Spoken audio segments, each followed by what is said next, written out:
Well, our ability to gather publicly for worship is just one of the many impacts the COVID-19 pandemic has had on our lives. And tomorrow, a virtual conference of leaders in the Catholic community will take a look at the important topic, very important topic of religious freedom and others as we all learn to navigate this new normal.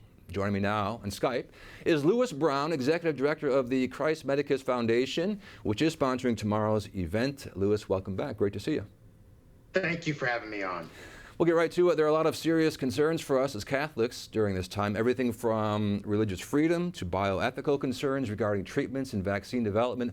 What is the number one issue in your mind, sir?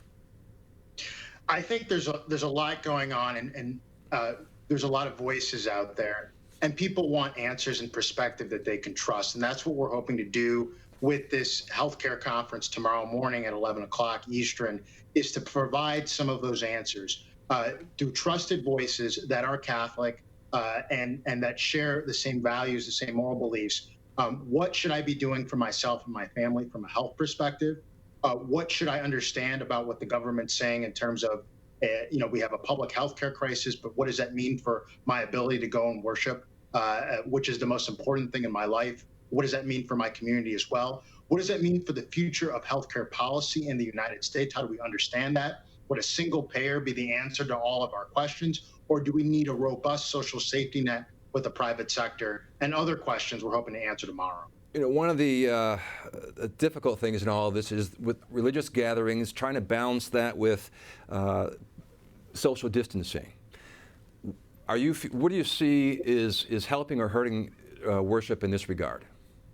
In other words, is it hard to strike a balance here? Do you have any advice?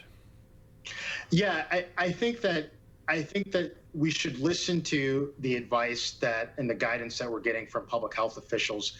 That's very important, but it needs to be done in the context with the reality that faith, our faith, religion, is the most essential thing in life, and it's not a one over the other. It's a both and, especially when folks are going into liquor stores, they're going into supermarkets, and they're practicing social distancing safely under existing state and local regimes. Why can't that be done in concert with advice from public health officials also at churches? And so that's a question that needs to be answered. We're going to bring folks together to talk about that. Do you see any major changes forthcoming in perhaps how Mass is held? I mean, will people still gather in large congregations? Will they be shaking hands during the sign of peace? What do you think?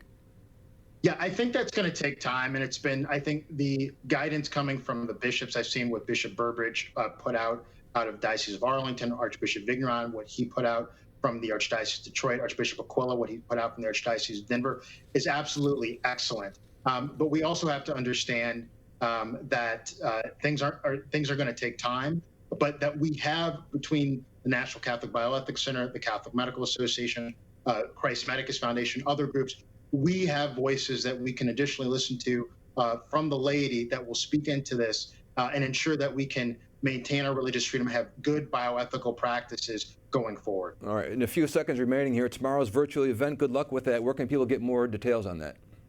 You can go to CatholicHealthCareConference.com. We'd love to have as many people as possible. Best of luck to you again. Lewis Brown, Executive Director of the Christ Medicus Foundation. Thank you very much. Thank you.